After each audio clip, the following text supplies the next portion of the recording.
And I was told just, you just don't have what it takes. You're not good enough. I added my own word to it is, I'm not good enough yet. You don't have to take something that was true one time and make it true for all time. You talk a lot about your belief in miracles, right? Yes. And like magic almost to some degree as well. Yeah. Tell us about where that belief came from and what is a miracle to you? Like what counts as a miracle to you? That is such a great question. I've never been asked before. I love that. So I was raised in a home that was very religious. And sometimes people say that in a way of almost they're scarred by it. But I feel like the religious aspects of my life have really blessed me so much. They've made me, I feel like, a deeper person. Made me believe in something greater than myself. And, I was raised in a Mormon home. And, I really combine the aspects of religion still in my life. I still go to church on Sunday. I actually teach a Sunday school class for the teenagers. Amazing. And it's something that's only bettered my life. And I think that a lot of times people see religion as divisive. I think that when religion is used for what it's actually meant for, it's inclusive. It helps people bind together. It gives you opportunities for service. It gives you opportunities to uplift other people and to be uplifted when you're the one that's weak in these like communities of, as long as it's something that, my parents always taught us that the basis of, whether we believe this or they believe that, what we need to always rely on is it's love. Love is the basis of all of it. And if you start to make it a divide, you're missing the point of what, religion was supposed to be. And so for me, it's a mixture of religious aspects and spirituality, just connecting to something greater than myself. And I think that, I don't know when I really started, I just believe so strongly that, that miracles happen all the time. And I like to look for miracles in my life every day. And I think that it really became even stronger for me after I lost people I loved. Because suddenly this other side, like I've heard my whole life that we go somewhere after we die. And when my best friend passed away, and shortly after that, my father passed away, suddenly someone I loved so much, two people I loved so much were on that other side. And I just started to really think, where are they? What are they doing? Like, how close can they get? And I've been given so many little miracles, for lack of a better term, in my life that show me that they are looking out for me. And the more I look for that, the more I see it. And I've had such little, everything from tiny miracles to big things that have happened that just make me feel powerful in a way, almost like I imagine I walk through life with these angels around me that are looking out for me and whispering things in my ear and helping me. And it makes me feel almost like I have a superpower. I'm a superhero because I've got this strength and angels from the other side. And I pray for help all the time from that, asking specific angels. Sometimes it's my grandma I'm asking for help. Sometimes it's, my best friend, my dad. Sometimes I'm like, hey, I want to channel Lucille Ball today. I want Lucille Ball to be my special angel today. Like I'll ask specific angels for help. I know that might sound weird, but it does make me feel like I go through life with help from the other side and extra power. Yeah, that's beautiful. That's amazing. And I love that you talked about how miracles are both small and big things. Absolutely. That sometimes it could be the tiniest thing that happens in your day that changes your mood or is like a little lesson or a piece of wisdom or whatever it is. And then it could be something huge, like, right. The great successes and achievements you've had in your life. And I think it's beautiful when we can see miracles in both. Because I think sometimes we're waiting for miracles to be like these big, gigantic changes. Right. And actually sometimes miracles aren't like that at all. Absolutely. Yeah. And like even sometimes my family all talks all the time about like, oh, our angels are looking out for us because we all have this thing in common that our dad is over there. He's one of our angels. And so we'll always, even if it's like, oh, I remembered right before I left the house that I should grab whatever it is, it's like, oh, my angels are whispering in my ear, Yeah. And like I said, I think that whatever you look for in life, you're going to see more of. And if you are not looking for something, you're going to be like, well, I never see miracles. I never get that. But it's like when you all of a sudden become aware of an artist, all of a sudden you're like, oh, they're everywhere. They're on that billboard. They're on the radio. How come I never heard of this person before? But it's because now they're in your peripheral view. You've seen them. And I think it's the same with gratitude or with miracles or with whatever it is you're looking for in life. If you look for it, you'll see it. That's such a great point. The way to test it is if you ever buy a new car or an item, right? Yes. If you ever buy a new car or you're thinking about buying a new car and then you go on the road, you see that car everywhere. Right. And it could be a rare car. It may be a common car, whatever it is, but it is exactly that. Whatever's in your peripheral view, you start to see it everywhere. Mm-hmm. And I think the point you just made is so beautiful, because I think sometimes it's like when you're rushing out the home and you notice you forgot something, it's almost like, oh, I forgot it. Like it's almost like a negative feeling. Right. Rather than like, oh, thanks, I remembered, right? Like the way you're seeing it. Right. And it's so interesting because it's such a small thing and we do it every day. I know I do it sometimes. It's like I get downstairs, I'm about to get in my car and I'm like, oh, I forgot my wallet or whatever it is. Right. Rather than, oh, I'm so glad I remembered, rather than getting to the That's really store. interesting. And then, right? Yeah. Or even having a moment to be like, oh, thanks. You know, Yeah. thank you, my angels, or whatever it is that you see as your, thank you, my brain, for being smart and remembering, whatever you want to see it as. I like that. Yeah. Well, you said it, not me. You put it. Anyways, that's cool. Yeah. And one thing that I think has helped me so much, I talk about all the time, is my gratitude journal. Yes. Has been very transformative in my life. And this, I didn't realize something so simple would make such a big impact. And it's things like that where automatic responses start to become more gratitude-based than negative-based. And it's exactly like you said, the same exact situation where I can be like, I am so stupid that I always get to my car and I forget something, or, oh, thank heavens I remembered before I left, and I've noticed a shift happen in my mind of all of these little tiny things that happen automatically now that turn more towards an optimistic attitude rather than a beat myself up attitude or a complain attitude. All because I practice every single night for 5 minutes before I go to bed, just several things I'm grateful for. And it's just those little tiny things that make the biggest difference in life. And I often think that when we want to change, I think sometimes I used to be like, oh gosh, I've got so much work to do. And I have to change everything in order to be a better person. But it's like, no, it's tiny, tiny pivots, tiny, tiny tweaks, little things that are going to just make these huge impacts over time. And it's all about just one pivot at a time, not shifting everything, one tiny. Absolutely. When did you start your gratitude journal process? When did that become a regular habit in your life? 2 years ago. Oh, wow. Okay. Yeah. So fairly recent. So yeah, it's been a fairly recent thing. It's been a long enough time to practice it, but it's been fairly recent in your life. Right. Yeah. And where did you get introduced to it? And was it just you read an article or a book or you heard it somewhere, or was... I just heard it enough, I think. Yeah. I'd heard enough people say that this is a good practice to do because I'd listened to a lot. I like to fill my life with positivity, whether it's reading Brene Brown books and on Audible as I drive in my car, or listening to podcasts. And I feel like the more I fill my life with positivity, the more positive I am, obviously. And so this was something I just kept hearing about. And every year I like to pick a word to work on. And last year, as a result of kind of starting this gratitude journal, I decided I'm going to dive in. My word for last year was gratitude. And it was really nice and I think that's a really good way to approach New Year's resolutions, because you can make tons of little goals, but they all my goals always focus around my word for the year. So it's this is my big goal. And then I'm going to just make lots of little things that will hopefully lead to that. And anyway, so that's when I really dove into it. It was we're doing this. I'm going to visualize it. I'm going to write it. I'm going to be it. I love that. And how many things do you do every night? Only 3. Okay. Only 3. It's very manageable. I do 3 when I go to bed, and then I do 3 when I wake up. Oh, I love that. So it's just the bookends of my day. And then, sometimes when I'm really ambitious, I sit there and I'll visualize those things and I'll try to feel them actually, not just write, then see, then actually feel, and then go to bed. I love it. I love the sound effects too. That's the plan. I love it. What was the intention for the year of 2020? What was the word for this year? Oh, my word for this year is actually magic. So it's funny that you started off. I had no idea. And you start off the podcast with that word. That's crazy. Wow. Again, I've heard that word so much in the last month. See, I haven't. Because I'm looking for it and I'm thinking about it.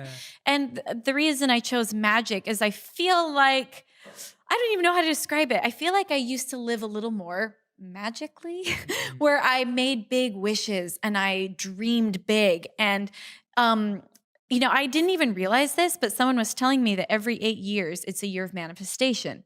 And I guess this year is one of those years. Okay. And so 8 years ago was a year of manifestation. So I was looking back at 8 years ago and the things that I believed I could do, the things I wished for, the things that were on my radar. it is amazing what has come full circle since that year. And I didn't even realize it. But I used to be so good at making wishes and believing full-heartedly that I would achieve them and that they would come back to me. And because I believed in good things came. And not that I'm a pessimist, I just feel like a little bit of that, like, dreamer in me has become kind of realistic. And so I want to just open it up to like living magically, like feeling magical, feeling powerful, feeling like all those things. And so getting back to that side of myself that I think has just gotten a little bit realistic. Yeah. If that makes sense. Yeah, that makes so much sense. You always have struck me as quite a magical person in general. Oh, thank I you. feel like you have, yeah. I feel like, I don't know if it's because you showed me dressed up as Dobby or. Maybe. No, I just feel like you have a very magical presence. Oh, on stage too. Like there's that, and which is like, I don't often say that, so I'm not just saying it. It's an interesting thing that I picked up on. So now that all seems to line up. But I love what you're saying, because I think as children we saw and believed in magic. Yeah. And I've always been really into illusion and illusionists and magic. So people like David Blaine or Darren Brown, and I'm always fascinated by it. And the truth is, as you become older, you want to know how it's done. Yeah. Whereas when you're a kid, you just appreciate it and you just think, wow, that's mind blowing. And I think it's almost like you're like that. Like even whether you're on a ride or you're in a movie or whatever it is, like your adult mind just wants to figure out how everything's done. Right. But you lose that sense of magic. You lose that sense of spark, of feeling of wonder. Yeah. And just allowing yourself to just be like, actually, it doesn't matter. I don't need to know. I'm allowed to experience. And I think that is one of the most important things that made my career happen, is that when I first started, I wrote my first album never having written a song before, like my own composition, never, like I wrote my first 12 songs, or all the 12 songs that are on my first album. That album changed my life. It took me literally across the world. It went gold in multiple countries. And I had never written, I'd been a musician my entire life, but I didn't know the rules of songwriting. I didn't know the rules of how to market an album. I just worked my butt off and I believed that it would happen. And it happened. And I think that's, looking back on my beginnings, especially, a girl that was like, I want to kind of invent my own genre of music, of playing electronic violin music. It's all instrumental. And I want to dance while I play. And I want to tour and wear fun costumes. And what? Everyone listening to her be like, yeah. This girl's insane. And I know that because I sat in front of people and tried to pitch what I was doing. And I showed them videos of me doing it in my living room, being like, see, this is the vision. And, I went to record labels and managements, and no one believed it, but there was something inside me where I believed it so strongly, because I just had that magic inside of me of no, I know I can do this. And I made big wishes. I made big plans. And when you don't know what's possible and impossible, sometimes you end up doing the impossible. Yeah. And I look back at just, and what I've gotten to do with my life and in the last 10 years. And I'm just like, it was kind of impossible, but I didn't know that. And so it happened. I love that. Yeah. Yeah. What have you found happens when you believe something, but it doesn't necessarily happen at the right time, or the time you wanted it to? Actually, not the right time. I take that back. Yeah. It's almost like that feeling of, what I mean by you is I agree with you. I think that belief is so powerful, but sometimes people will say, well, I have this belief, but it's not happening, right? Or maybe you've had a belief at times, but it didn't happen in the way you thought it was going to happen. I have so many stories I can think of. Which one do I tell? Tell whichever one. Yeah, whichever one. I think the most, the biggest one I can think of was when I first started. I wanted, I had this dream of what I wanted to be and what I could see, and it's what I am now. That's what I saw in my head. And I tried all these different ways to get it out there, and every door just closed in my face. And the most public one and the most dramatic one was I auditioned for America's Got Talent. Oh. This is in 2010. So this is 10 years ago. And, I made it all the way to the round where it's live. Oh, wow. And it's, there's I think it was the top, the semifinals, whatever. And now at this point, America calls and they vote for you. It was really exciting. And in my mind, all I wanted to do was win this show. I knew that if I won the show, my life would change forever in an instant. And, you win $1 million, you win a Vegas residency, like it's a big deal. And they kind of also drill it into your head that this is the biggest moment of your life. Don't blow it. And so here I was, I'd never really performed in front of any more than like 100, 200 people. And here I am on this like live stage with like millions of viewers watching. They even told me before I stepped on the stage, there's 11 million people tuned in right now. Good luck. What? So I go out there, I'm in the middle of my performance and I hear the buzz, and that means I got X'd. So not only was it, in that moment, I knew that I'd blown it. Like I'd blown the biggest moment of my life. And I walk up to the judges after I finished playing, and I got told that I sounded like rats being strangled. It was on live television. Like everyone I know is watching, including a lot of other people. And, and I was told you just don't have what it takes. You're not good enough.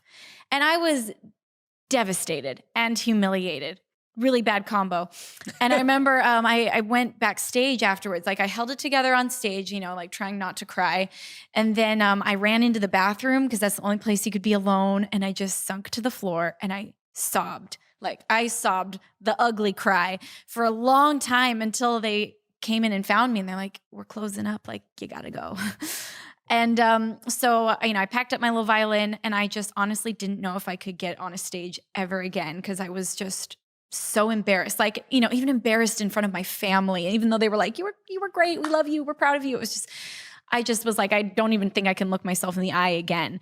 But there's that inner voice, whether I call it my angels or whether you call it your gut or whether you call it intuition, whatever you call it, we all have it.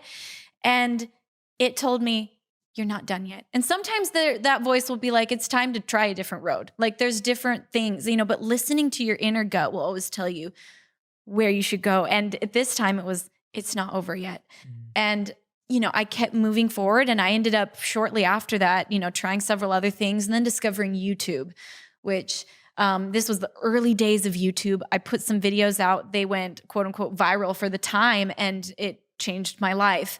And looking back on it, like, thank heavens I didn't win America's Got Talent. Like, thank heavens I did not. You're locked into these contracts that are really rough. And I never would have been able contractually to start my YouTube channel. I would have been locked into a record label deal. I'm now like an independent artist and I tour the world. I do it on my own terms. And I never could have done that if I had gotten what I wanted. Yeah. And, I just have so many of these experiences where sometimes what you're fighting for and what you want and the door you're banging on, it's just not quite the right door. And you just got to turn a little bit. You got to listen to your own voice that tells you where to go. Is it time to try something else? Is it time to keep pushing? Is it time to just accept where you're at? Like whatever it is, listen to your heart because it will never lead you astray. And maybe it's just not the right door. Maybe it's just not the right time. You're amazing. That was awesome. That's so beautiful to hear. We have so much more in common than I knew. Oh, really? Yeah, I can relate to so much of what you just said right now. And I've probably said it in other interviews that I've been in. Just that feeling of what you explained of how sometimes what you want is not actually the best thing for you. No. And I've been in that position so many times. And I literally said this to someone a couple of nights ago. I was like, if I got everything that I wanted, most people wouldn't know who I am or what I'm doing or anything. Oh, I would have just ended up in this weird side job that I just thought was the dream, when I was trying to break through and get people to listen to me. And the amount of doors that were shut on my face just in the way you've explained, where I've always talked about YouTube was like my last option. Yes, it was definitely I'd done everything. Sorry, YouTube, we were not my first choice. It was like, it was like one of those moments of just like every door had been shut. It was like, at that time, 10 media companies had told me that my inspirational video ideas were not good enough and would never make it. And I had 3 execs tell me I was too old to be in media. I was 28 years old. And they're like, you're too old. Everyone who's trying to get into media is 21, 22. And they were like, just start a blog or just do that. And then everyone was like, there's no careers in media. Like there's no, and you don't even have a communications background or a media background or a film background because that's not my background. Yeah. And so it was just, for me as well, there was just one option. That option was to try and do it myself. Yeah. And so when I'm hearing you speak, it's I love hearing someone else say it because it's kind of like reaffirming for me to hear it from you that something as big as winning America's Got Talent, which is huge. Which is huge, yeah. But in your experience, you've even found that wasn't the end of the road. Right. Not winning that. And I think that and actually I find, and I've said this to people before, sometimes it's the people that don't win that go on to do more incredible things than the people that win. And I wonder if it's partially because it gives you this little like, this little, and for me, I think in that experience, looking back on it, a lot of times people are like, what were they thinking? They they didn't see what you had. How could they have been so wrong? But they weren't necessarily wrong. Agreed. You know what I mean? Like looking back at that video, I really didn't perform well. Like I was a baby in it. I was terrified. I hadn't really earned my stripes yet as a performer. I was too early on that stage and where I was at as like this, I just come up with this idea of dancing and playing and I was kind of awkward at it, really awkward at it. So they weren't wrong. And when they said you're not good enough, they weren't exactly wrong. They didn't have to be mean. But the point is though, that I added my own word to it is I'm not good enough yet. And sometimes when people give you harsh critique, it's easy to like take it to your soul of like, that's who I am. I'm not good enough and I'll never be good enough. But no, it's tonight you weren't good enough. And that's okay to say. And that's okay to accept for yourself. Tonight, I wasn't quite what I wanted to be.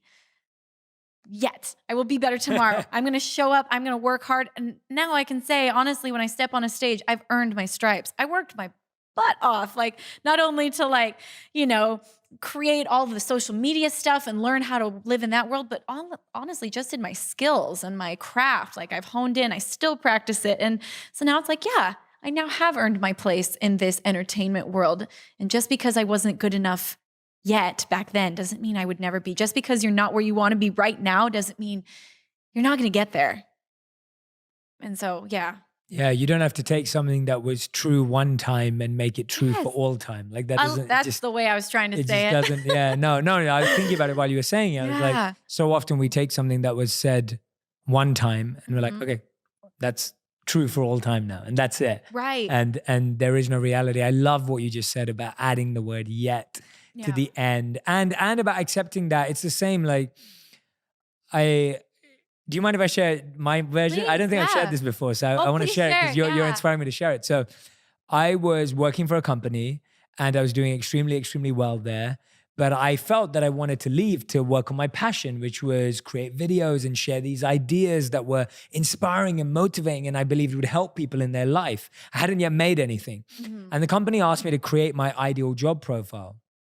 And so I created it, which was interviewing people like this, creating videos that help educate and inspire and inform people, and making content in a way that people would feel better and be impacted by it. And I remember speaking to the chief marketing officer of this company, and I was on the phone with them, and they were looking through my list of my ideal job, and they said, Jay, so you want to be an influencer and you want to be a celebrity? And I said, no, that word was not on my list. It was like, no, I want to do interviews. I want to be a host. I want to be a content creator. I want to edit these videos.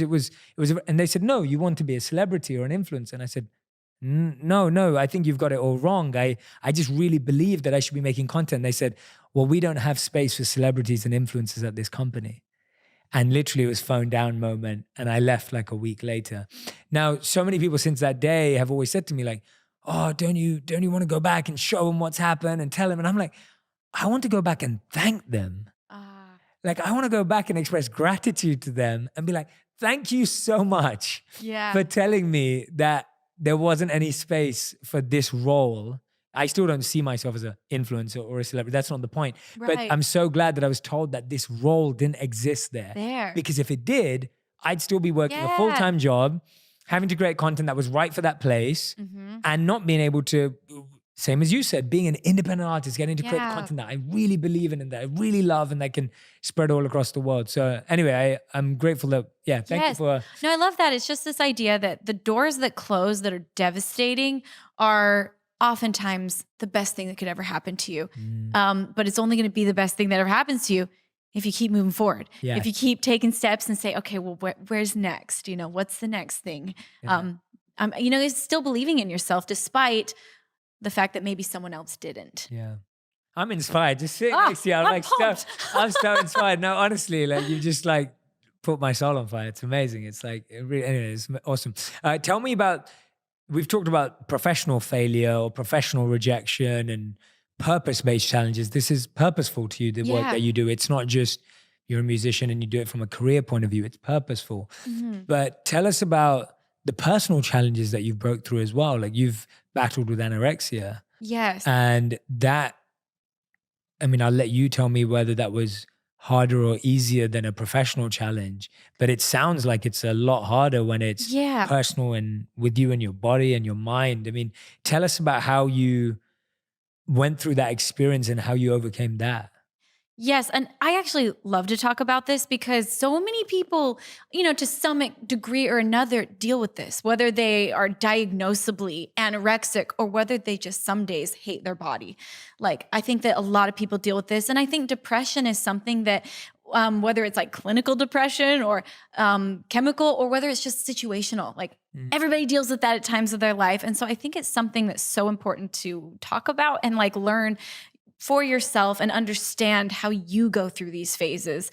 And, you know, I realized when I was in college, I was, you know, I think in the middle of college when I finally came to realizing, oh my gosh, I'm anorexic. And it took a while to come to that realization because I had been depressed for a really long time. And it happened so slowly that it just consumed me. And I would have defended it forever, being like, no, I'm just really healthy because I was exercising all the time and I was eating like a bunny. Like I was eating all like vegetables. And, you know, so I would have defended it forever that no, I'm just healthy. But I finally had this moment where I realized that I had sacrificed everything for this. And it happened, the realization for me happened in the most simple moment, and it makes me really emotional. But my sister's my best friend, and she was my roommate at the time. And all of our roommates, we were all really close, really good friends. And I heard them all laughing in the other room and just talking. Someone was telling a funny story about a bad date or something.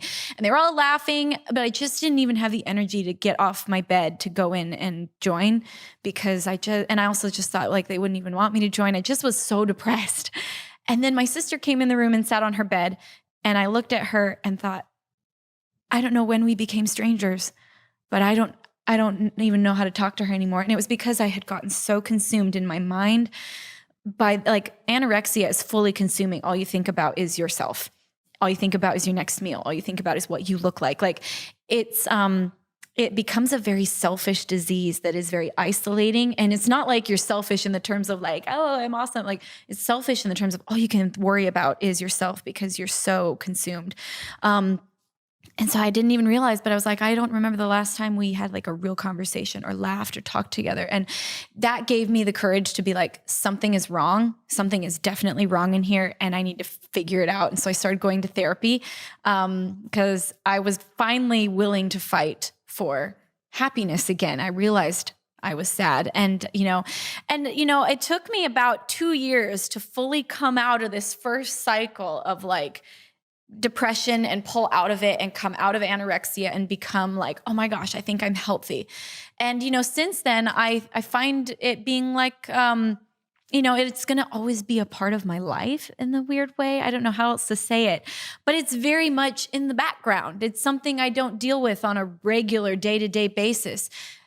But sometimes when I'm like stressed or when I'm worried about something or when I'm exhausted, that's when it thinks it has room to come back and it tries to sneak back into my life. And now it's to the point where rather than taking 2 years to come out of it, now it's like, oh, I recognize you and you're not welcome here. Like you're not a part of my life. And I really, one of the most helpful books I ever read for my anorexia was a book called Life Without Ed. And it's where this woman personified her eating disorder and she talked to it. And she would say, she would have conversations with it and talk sense to it because you realize there's a dialogue in your mind and it tells you sometimes really nasty things. And to her, that was not her.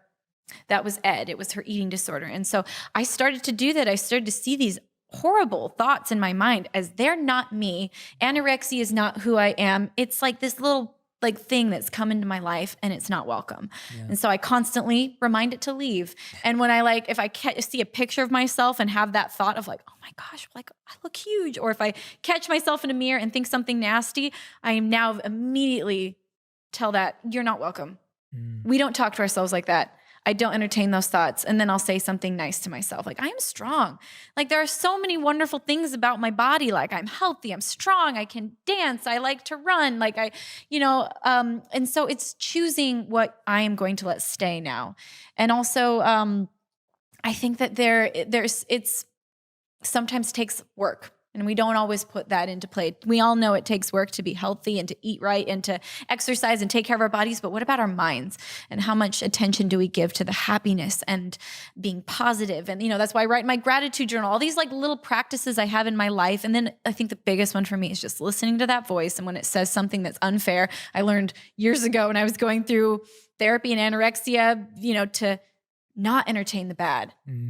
Like, I don't do that. And it's very empowering to say that, to stop your own thought and be like, nope, it's not who I am.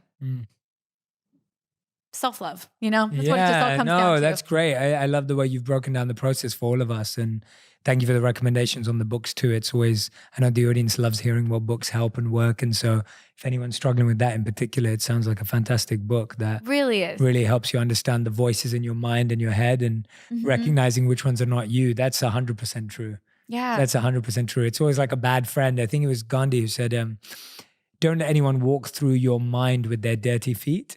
Yeah. And it's almost like sometimes it's your dirty feet or another thing that is inside of you. It's almost doing it to yourself. Yeah. But you're so right that negative voice in our heads is not us. It's like being friend with a bad, it's like being friends with the negative influence. And absolutely, you've started spending so much time with them. It sounds like your voice now. Yeah. And so I think that's a really important lesson. Well, and it's interesting how it's like we've written these stories and these beliefs in our mind about who we are. And I finally came to the realization that if I wrote this story and became this once upon a time, somewhere along the line, I started to believe these things. I started to write this, and then I reinforce it every day in my mind. I rewrite the story every day, and I punish myself over and over and over again for a belief that I wrote once upon a time. And so if I wrote it once, and if I believe it now, then I can write a new one. Yeah. I can change it. It's going to take time because our minds love familiarity, even if it's negative. And that's just a pattern. Our minds run on patterns. And so it's like, okay, start to break the pattern. It's going to take time. It took me 2 years the first time because I was pretty deeply entrenched in a very unhealthy, very, very trapped pattern. I'm not saying it's going to take everybody 2 years, but if it does, that's okay. Don't look at yourself today and think this is who you are forever, because I can't even tell you what a different person I am now. Like you called me magical in college. No one would have called me magical in that time. My roommates would have been, Lindsey's really tired. She's very, she's nice, but I just didn't have the energy to be like out there for other people and be kind and be as loving because I was so trapped in this like tornado inside myself. And I'm like, if I could change from that person to like where I am now, where I love to share with people. I feel like anyone can do it. This is a process that start where you are today, start to love yourself, start to be kind to yourself, start to fill your life with more and more positivity. And you can get to anywhere you want. Whether it's, like I said, my journey of like getting off America's Got Talent and having to work step by step to like become the violinist I am now, or whether it's looking in the mirror and being able to say like, you're beautiful to yourself. Like, start where you're at, but you can get there. And I honestly believe that anyone can be there. Yeah. And it takes work still. Like, of course. It's not like I still go through times like last weekend. I had a real depressed weekend where I was like, dang it. Like, I'm in a funk. I'm in a depressed stage and I don't like being here. But I recognize now that that's okay. It's not who I am. It's a passing experience. And I think too often we like attach ourselves and our definition of self to like, I'm depressed. Like, this is me. No, it's not me. It's a phase. It's like the cycle of the moon. Sometimes the moon's covered with shadows. Sometimes it's bright. It doesn't mean it's not still there just because you can't see it. And totally. I sometimes get a little covered up. Yeah. And I just have to like go to all my things, like call my therapist, do all the things that I know will help me. I now take ballroom dance lessons. That really helps me pull out of these like, I called my teacher and was like, actually, can we have an emergency ballroom lesson today? Because I'm just feeling down, and I think it's really important to learn like, what are the kind of things that work for you? And don't attach your worth and your definition to how you feel in a moment, because they come and go. Absolutely. Just like the weather. Just Just like the because it's weather. rainy outside, you're not like, oh, I am now rain. Yeah. Right? It's not like rainy inside. Yeah. And same with the sun. And you're so right about having something though. And I feel movement is such a big part of it. Yeah. Like ballroom dancing for you, whatever it is for you, it's like, I feel movement is always a powerful thing to add to that space to get you out of your head. I always find that whether some people like running and it does, and that's what I mean. Like I love this example of ballroom dancing because it doesn't have to be exercise in the traditional sense, even though we know exercise is great for breaking through our depression patterns and negative patterns. It's like exercise can be fun. It can be a sport. It can be dance. It can be so many other things. So don't feel bound to just exercise. Well, and I love that you said one time on one of your podcasts that your wife will dance every day. She does it every day. And I was like, that's amazing. Like nothing break. And and she will say offbeat. That's what she'll add. Offbeat. And, you don't have to be you don't have to be Derek Huff in order to dance, or Julianne. Or like Julianne, I love them both. And they're like, yeah, we love amazing. But you don't have to be like that in order to like enjoy movement. And there's they said the same thing. Yeah. Even Julianne and Derek would say exactly. We had Julianne on the podcast. Yes. And so she said the same exact thing. She was just like, you don't have. She wants people to just move their body naturally. Yeah. No, I love that. And tell us about. Obviously, you mentioned it earlier as well. Like losing your best friend and your father, like close around the same sort of time. Right. Those sound like very formative experiences, like very transformative experiences that, you seem to have processed in a positive way where you know that they're still in your life and they're still benefiting you. What was it like going through that loss and how were you able to use it as this now, not just feeling, but this genuine reality that you experience with them and still being involved in your life? Yeah. It was so formative in a way because I feel like, I'd never lost anyone before that. And I feel like it gave me this very strong empathy that I never had before, where now I just feel things a little deeper. Honestly, like my emotions now are always like right up to my eyeballs. I'm like a second away from crying all the time. Not in a bad way, just like whether I'm watching a horse movie, and like the racehorse is about to win, like, oh my gosh, tears will flood. Or whether like someone's telling me an emotional story or like I cry on stage all the time. Like just telling my fans I love them, I start to cry. I love that. But I just feel things like I've always been a very feely person because I'm an artist, but like there's a depth to it now. And I think that going through hard things can either give you like, it can either make you harder and tougher, or they can make you stronger, and I just think that sometimes we feel like these hard things, like they harden us, but I almost feel like it made me softer going through this. And I honestly think it was my religious beliefs and my spirituality that pulled me through it, and turning to that rather than turning to anger. And I remember actually one of the most beautiful moments of my life was it was my sisters, my mom and I, it was my whole family were sitting around my dad's hospital bed as we knew that it was his like last moments. We weren't sure when he was going to go. We weren't sure if he could hear us or not. But he had quite a long battle with cancer that was really hard to watch.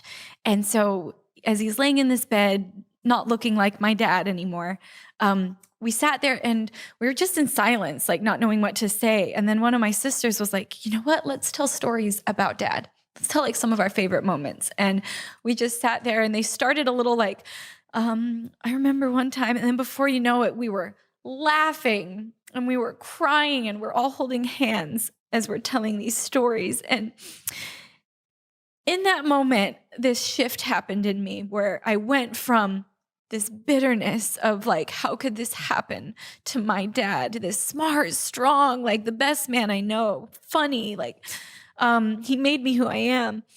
And rather than being angry at what had happened to him and at what I was losing, I just became so grateful for what I had, which was like a lifetime of memories of the most amazing father and the most amazing family that I still had. And then also that I will always still have my dad because I believe he's with me and he can help me now in ways that he never could have when he was in his mortal body. Like he can really be there to comfort me at any time. And I really think that that was one of the biggest shifts that got me through this experience, was realizing to have gratitude for what I have, not only had, but what I have, rather than the things we've lost, because abundance and lack of abundance exists around all of us all the time, whether you're the, billionaires of the world, or whether, you live somewhere remote in a hut. Like, we all have abundance and we all have lack of abundance, and it's up to us to choose where we are going to look, because at the end of the day,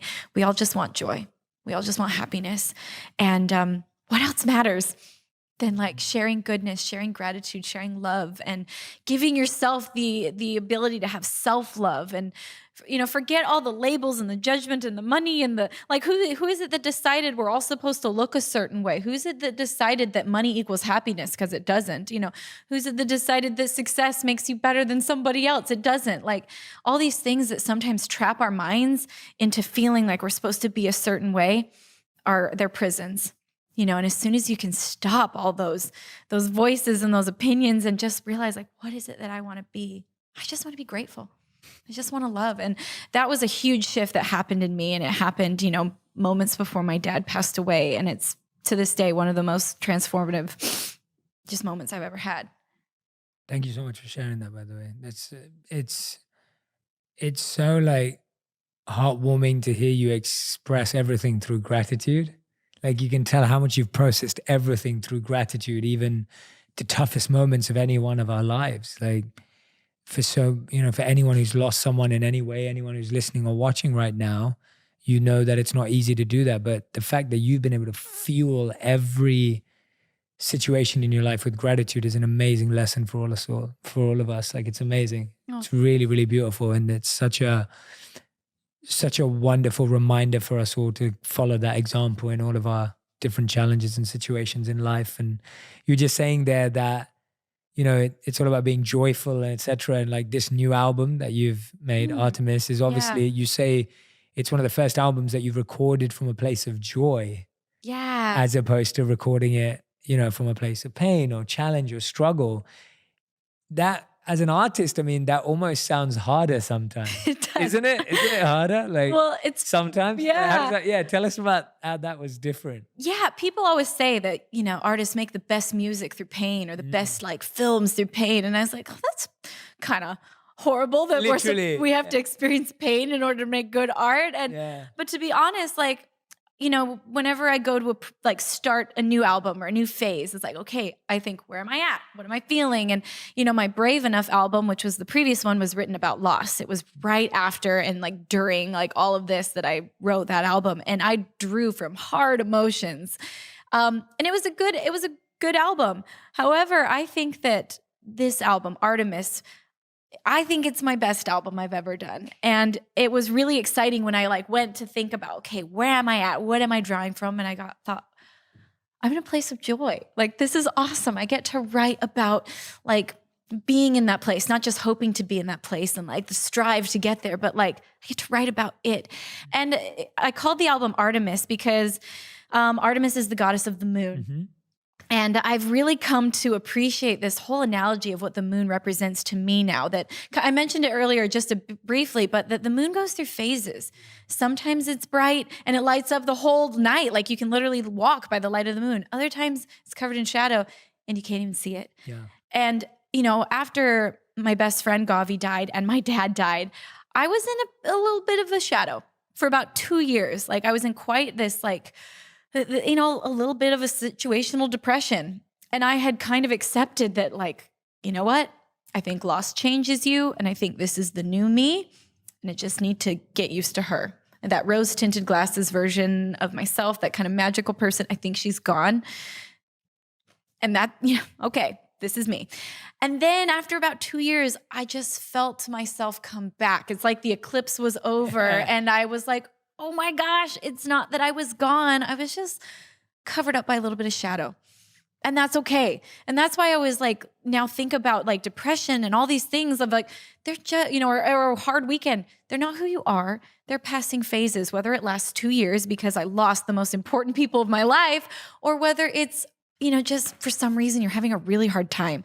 It doesn't matter. They're not who you are. And if you keep working on yourself and doing the things that help, whether it's dancing in your living room or whether it's going to therapy or writing your gratitude journal, just like doing those things, if you keep working on yourself and living with hope, you will find your full light again, just like the moon always returns to its full light. And that's what this album Artemis kind of was all about. It was about coming to full light and expressing that. And it was also really fun because I wrote a comic book like as a partner piece to the album. And I'm actually still working on, the first issue's out, but it's a 6-series comic, but it was so fun to write, like inspired by characters and the theme and like, this like story that, I got to develop. I think it's really important as an artist or as just a person. Sometimes we feel like we're running in a hamster wheel a little bit. It's like, okay, I mean, I like my hamster wheel and all, but like I've done this, like this was my 5th album.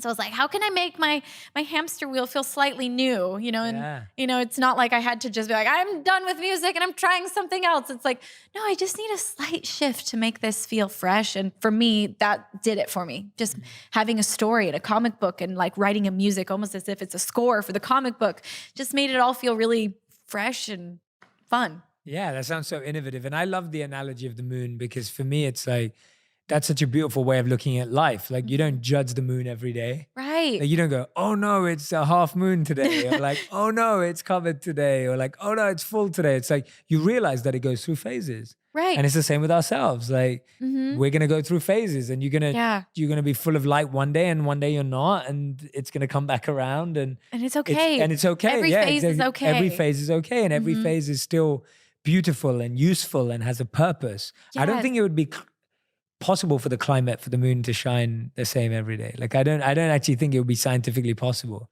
for that to be a good thing because of where it's got to shine and movement. When you look at how the design of the universe is so perfect that if you took it out of alignment of the way it is, actually it wouldn't be that way. Right. Well, and as you were saying, like some of the shadowy moments of your life, metaphorically, they're the ones that taught you what you need to know. They're the ones that gave me empathy. They're the ones that made me really dig my heels in and be like, I'm going to work really hard so no one ever tells me I sound like a drowned rat again. Like, whatever those shadow moments are, they're important in your phases too. Yeah. And they make you really appreciate like when you do get to fully shine, and also I just like that even when the moon is half covered up, it's still shining. It's still shining. It doesn't give up just because it's, halfway covered. Yeah. And shines in the areas that it can. It shines wherever it can. Yeah. And we can do the same thing and we can all bring light to darkness. That was another thing I love about the moon. The fact that it's so brave and it faces the night, whether it's a full moon and it's like, I'm powerful, or whether it's a sliver, it still shows up to give all the light it can in the darkness. Yeah.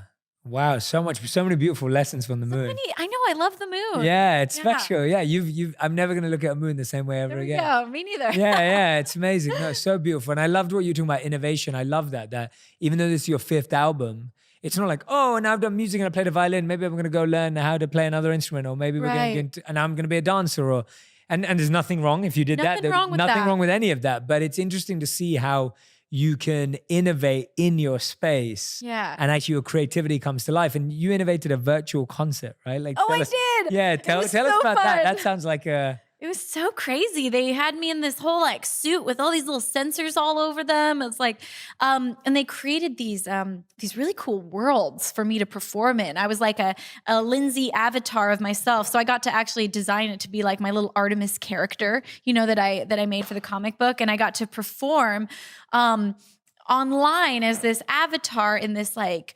futuristic cool world with, and it's fun because, in a live show, I can't be like, let me spin through pedals and have them like float around me and like, let's have lightning go to the beat of the music. But like, whatever we wanted, we could make it happen because it was a virtual world. And it was just really fun to have fans live all over the world. They're tuning in from, whether it was like some from Russia, some from South America, some from LA. And it was just like all over the place. And, getting to have that moment together was really just different. And also it was really funny because, I've done a lot of shows in my life now at this point, and doing an actual concert to like, there was like hundreds of thousands of people watching, but yet I'd finish a song and it was just like 6 people in a room with me that were like,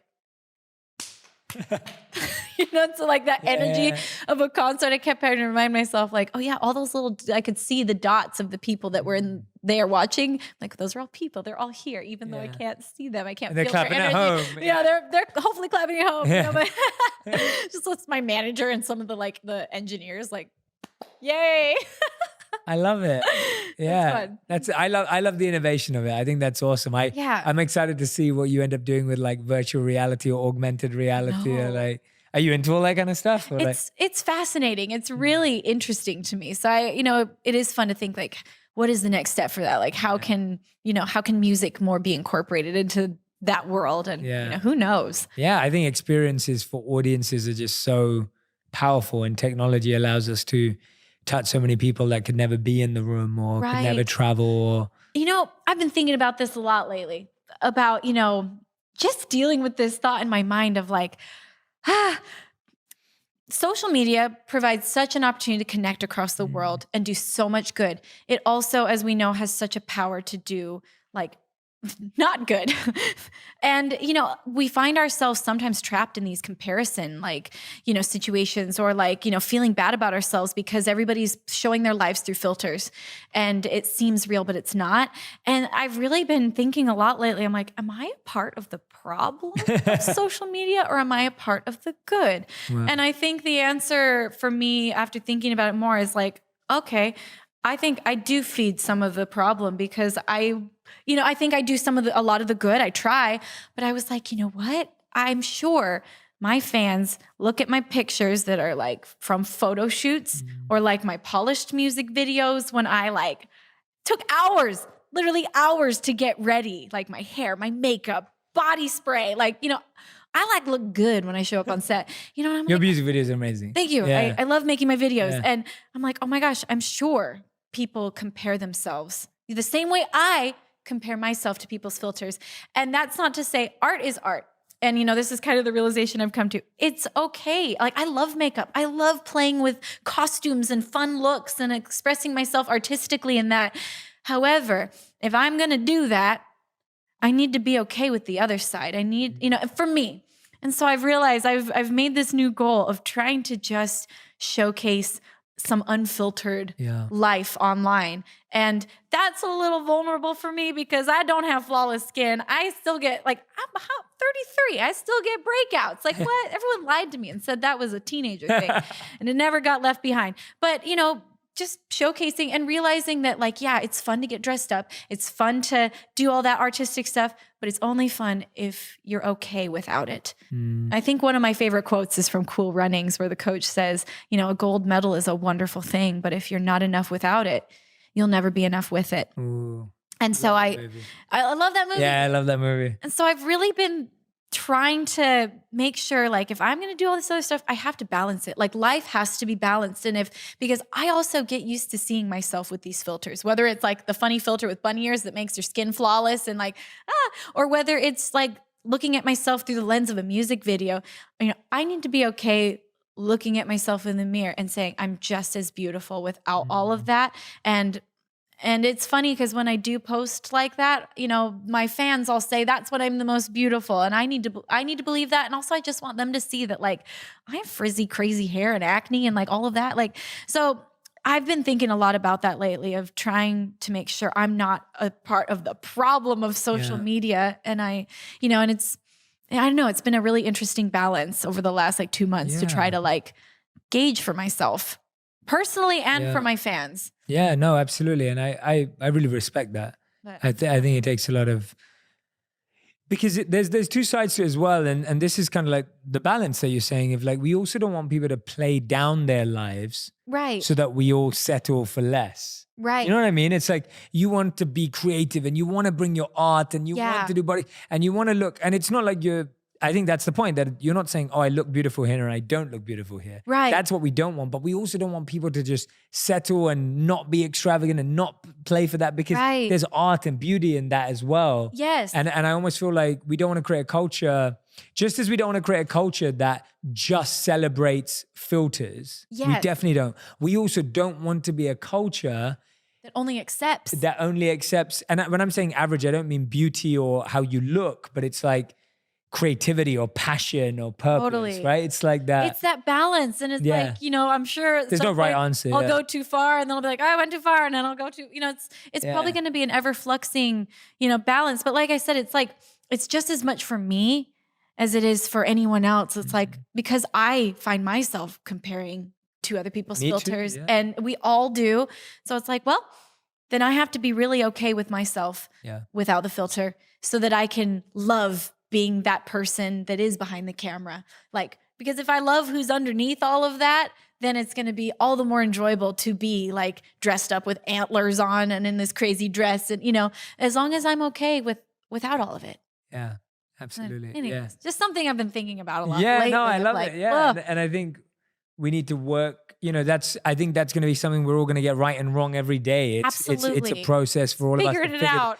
Figuring it out. Like, it's the same for me. It's like, I want to give as much content to remind people of the work we need to do. Right. And at the same time, give enough content that also says, celebrate who you are. And it's like, it's the both, right? Because you need to take a pause. There are days where I'm like, I just need to celebrate and I need to be really grateful for Amat. And they're like, no, I need to start working now. And you need both. And it's never right to just do either or. Because if you just celebrated all day, you just be complacent. Yeah. And if you just were hard, tough love with yourself every day, you get worn out. That's the biggest challenge of life is balance. Like, and I guess kind of like you said, it's just being able to listen to yourself and know what you need. Yeah. What is it time to do? Is it time to hit the pavement and run? Or is it a self-care day where I just got to take care of myself and say, it's okay, you're doing good. Or is it a tough love day where it's like, get up and go? I don't know. Yeah. It's this ever fluxing, ever figuring it out. And that's so funny the way you put it of do I tell people to love themselves and celebrate or go? Yeah, exactly. Thank you so much for watching that video. If you enjoyed it, here's another one I think you'll love. If you're listening to this and you're in an unhappy situation, I get it. I get how hard it is. One of the things that can help is to say, this demon would come out with another person too.